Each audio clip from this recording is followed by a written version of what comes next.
Welcome to WebStarPlus. In this video, I will show you how to remove all extra blank spaces in between words in Microsoft Word. To do that, open Word document with the text that has extra spaces. Press Ctrl and F keys from keyboard. It will bring up Find dialog. Select Replace from there.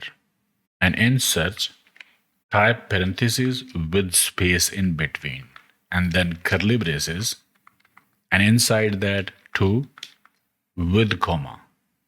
We are replacing two or more spaces in between words, and inside replace with type \1 or just press spacebar once for an empty space.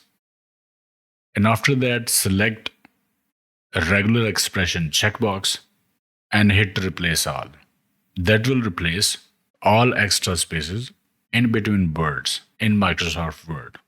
But I don't have that function here, so I'll do it in a simple way.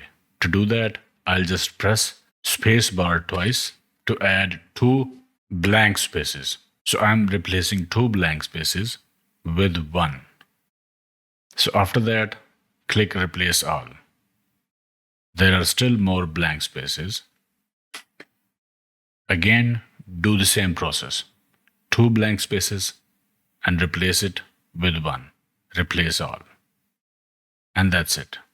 Now we don't have any extra space in between words in this document. So in this way, you can remove all extra blank spaces from Microsoft Word. Okay, I hope it helped. Like, share, subscribe, and I will see you in the next one.